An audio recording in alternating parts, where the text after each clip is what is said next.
Hi, it's me again with Corel tips and tricks. Earlier this morning, I made a video on this, and somebody's already asked me how I made this shape. Well, I played around with this. I'm trying to simplify it so everybody could draw it, and I came up. It's pretty good. It's pretty close to the original. So what we're going to do, we're going to take, and this is how I did on this one. There's probably 10 different ways. I'm going to take a 20-point polygon. And see, I've got all these nodes. And then I'm going to go to object, and I'm going to convert it to a curve. I'm going to take my shape tool, and I'm going to grab these top nodes, and I'm going to move them up.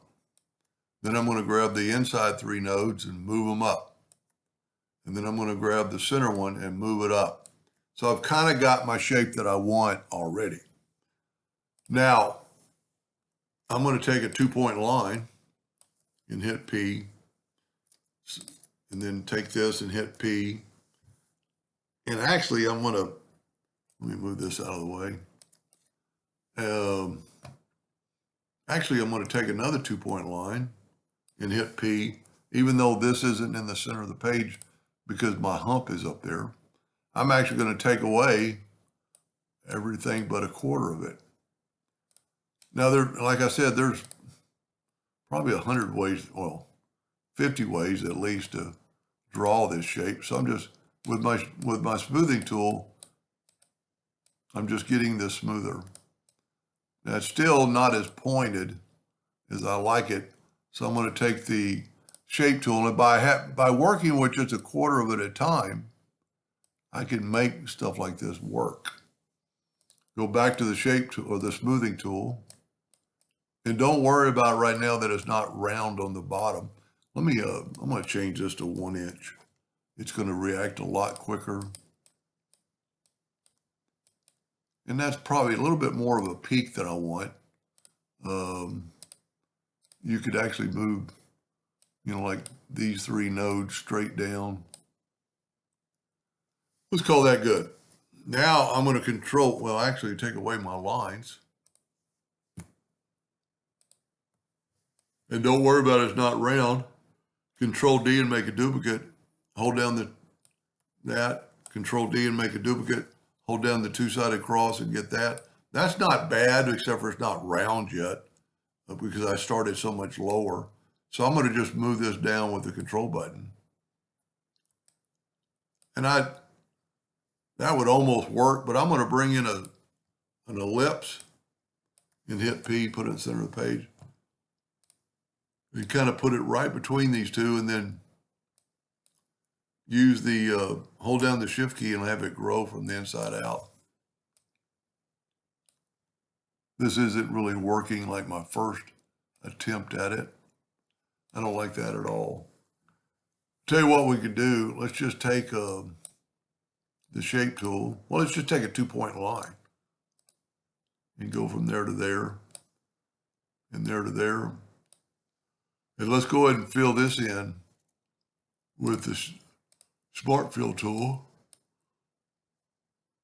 And then let's move it out of the way. Left click, right click, get rid of this. Move this in the center of the page. Get my circle. See, now it'll be more in the center of the page. And that might be good. Take that away, take the Smart Fill tool.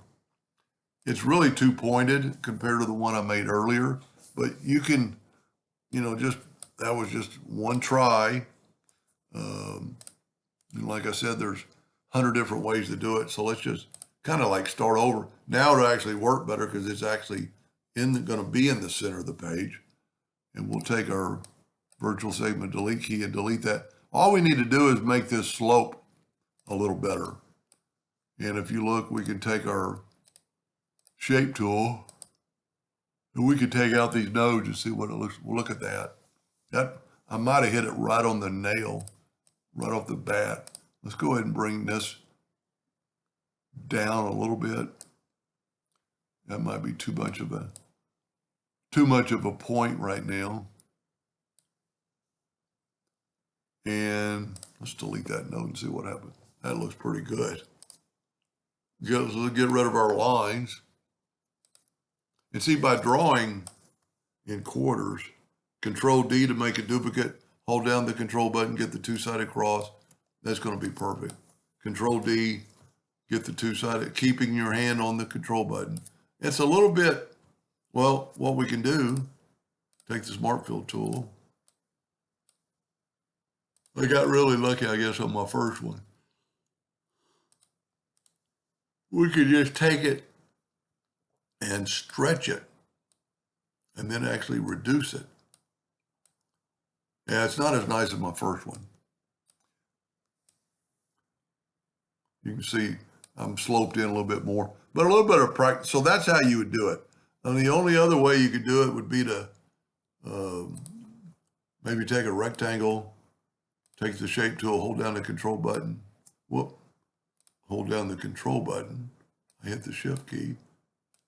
You get those two sides and rotate this 45 degrees. That's almost it. That's surprisingly, that's pretty nice. I'm glad I decided to take the extra step. Let's go ahead and cut it into quarters. Whoop. I don't know how I did that. And okay, you can either cut it away or you could Smart Fill it and then move it over and get that same shape. Left click, right click. You can put it anywhere because I still have the Smart Fill tool. So if we're trying to mimic this one a little bit, of course you won't have that opportunity to have one on your, we can add a node. See, it's almost turned into a straight line. Let's take it, right click, turn everything into a curve, and give that a little bit of a twist. I'm getting closer. It's almost kind of hard now to see with a, but this I would actually probably squish in.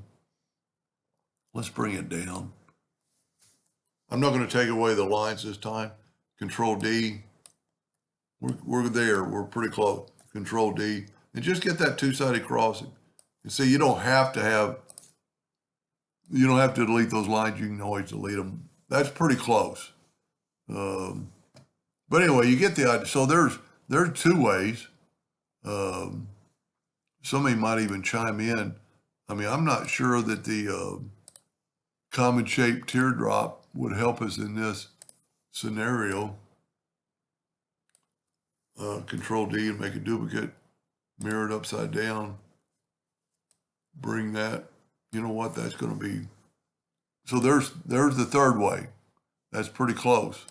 You know what, let's try CE and then bring it straight down, holding down the control button. Try to get on that line and then take this probably isn't going to work. No, it worked. Look at that. So there's the three ways. That's not exactly the same, but it would work. Anyway, I hope that helped a little bit. Thank you for watching.